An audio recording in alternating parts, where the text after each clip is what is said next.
திருப்பரங்குன்றம் சட்டப்பேரவை தொகுதிக்கு உட்பட்ட பகுதிகளில் பிரசித்தி பெற்று விளங்கும் மதுரை மல்லிகைப்பூ பிரதானமாக சாகுபடி செய்யப்படுகிறது.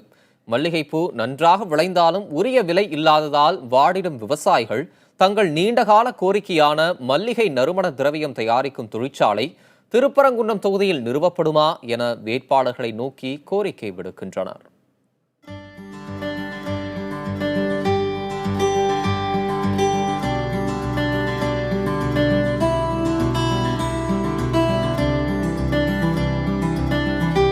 சங்கமைத்து தமிழ் வளர்த்த தூங்கா நகரமான மதுரையில் மீனாட்சி அம்மன் கோவிலுக்கு அடுத்தபடியாக பன்னாட்டு அளவில் பிரசித்தி பெற்று விளங்குகிறது மதுரை மல்லி என சுருங்க அழைக்கப்படும் மல்லிகைப்பூ.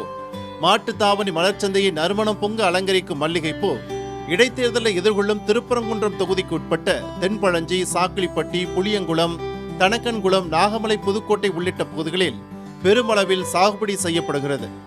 மணக்கும் மல்லிகைக்கு சுபமுகூர்த்த நாட்கள், திருவிழா காலங்கள் தவிர உரிய விலை இல்லை என்கின்றனர் விவசாயிகளும் வியாபாரிகளும்.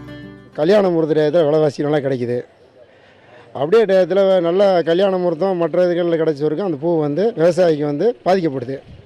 அது ஒரு செந்து பேட்டியோ நல்ல ஒரு அரசாங்கம் ஒரு சென்று பேட்டியோ கட்டி கொடுத்துட்டா அந்த சம்சாரிக்கு உபயோகப்படும். எங்களுக்கு ஒரு முகூர்த்த டயத்தில் 600 700 அந்த மாதிரி போகுங்க. மற்ற டைம் முகூர்த்தம் இல்லாத டைம் கிலோ 30 40 கூட போகுங்க. இதனால் சம்சாரி ரொம்ப சிரமத்துக்குள்ளாக இருக்கும். கடைக்காரங்களும் ரொம்ப வியாபாரம் இல்லாமல் ரொம்ப சிரமத்துக்குரியதாக இருக்குங்க. சம்சாரியே ரொம்ப அவதிப்படுறாங்க. அதே போல் கடைக்காரங்களும் ரொம்ப கஷ்டப்படுறாங்க விலைவாசி இல்லாதனால. இதுக்கு ஒரு சென்ட்ரிபேட்டரி கவர்மெண்ட்டு பார்த்து ஒரு சென்ட்ரிபேட்டரி ஏற்பாடு பண்ணி கொடுத்தா கொஞ்சம் சம்சாரிகளுக்கும் பயனாக இருக்கும், கடைக்காரங்களுக்கும் கொஞ்சம் பயனாக இருக்கும், வியாபாரிகளும் நல்லா முடியாக ஏதாவது தொழில் பண்ணலாம். மல்லிகை பூவிற்கு புவிசார் குறியீடு கிடைத்தும் அது குறித்த போதிய விழிப்புணர்வு விவசாயிகளிடம் இல்லாததால் அவர்தம் வாழ்வு இதுவரையில் சிறக்கவில்லை. விவசாயிகள் பண்ணுற உற்பத்திகள் உள்ள பொருள்கள் அனைத்து பூக்கள்லாம் விலை கிடைக்க முடியாமல் விவசாயிகள்லாம் ரொம்ப கஷ்டப்படுறாங்க. அதனால் வருங்காலத்தில் இந்த திருப்பரங்குன்றம் சட்டமன்ற தொகுதியில் வர்ற எந்த எம்எல்ஏவாக இருந்தாலும் சரி, இந்த ஏரியா மதுரை மாவட்டத்துக்கு ஒரு சென்ட் ஃபேக்ட்ரி உருவாக்கினா இங்கே இருக்க விவசாயிகள்லாம் ரொம்ப சிறப்பாக வாழ்வாங்க, அரசுக்கு ஒரு நன்றி செலுத்துவாங்க. இந்த மல்லிகைப்பூ இப்போ மங்குற மல்லி ஆகிட்டு இருக்கு. என்னன்னு கேட்டிங்கன்னா, புவிசார் குறியீடு பெறப்பட்டும் அதற்கான விழிப்புணர்வு ஏற்படுத்தப்படவில்லை விவசாயிகள் மத்தியில். ஒன்று, வெளிநாடுகளுக்கு பூ அனுப்புறதுக்கு உண்டான பன்னாட்டு விமான நிலையங்கள் தொடர்ந்தாலும் கூட நம்ம பக்கத்தில் இருக்க திருச்சி இல்லைன்னா திருவனந்தபுரம் இல்லைன்னா சென்னை நோக்கி தான் வெளிநாடுகளுக்கு ஏற்றுமதி செய்யக்கூடிய அவல நிலை இங்கே இருக்குது. திருப்பரங்குன்றம் தொகுதி இடைத்தேர்தலில் வெற்றி பெற்று சட்டமன்ற உறுப்பினராக வருபவர் தொகுதி மக்களின் கோரிக்கை மீது நடவடிக்கை எடுக்க வேண்டும் என்பதே அனைவரின் எதிர்பார்ப்பாகும். புதிய தலைமுறைக்காக ஒளிப்பதிவாளர் குணசேகரன் உடன் மதுரை செய்தியாளர் நாகேந்திரன்.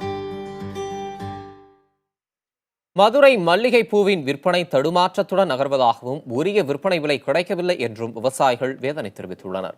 மேலும் மல்லிகைப்பூ விற்பனையில் நல்ல லாபம் கிடைக்க நறுமண திரவிய தொழிற்சாலை அமைத்து தர வேண்டும் என வாக்காளர்களாகிய விவசாயிகள் விடுத்த கோரிக்கையோடு திருப்பரங்குன்றம் தொகுதியில் போட்டியிடும் வேட்பாளர்களை சந்தித்தது புதிய தலைமுறை.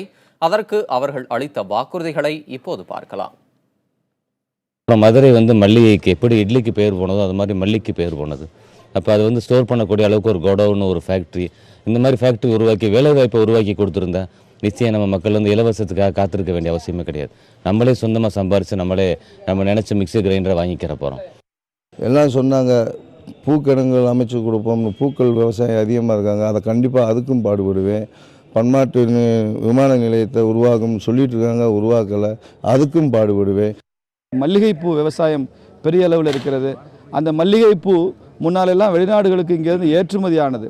இந்த சர்வதேச விமான நிலையம் சரக்கு போக்குவரத்தை கையாளுவதில் இன்னும் சர்வதேச அளவிற்கு அந்தஸ்து உயர்த்தப்படாததால் அந்த மல்லிகை எல்லாம் கூட ஏற்றுமதி ஆகுவது தடை செய்திருக்கிறது. இதை மத்திய அரசாங்கத்தின் கவனத்திற்கு கொண்டு இந்த மல்லிகை பூ உற்பத்தியானது ஏற்றுமதியாகும் அளவிற்கு செய்வோம்.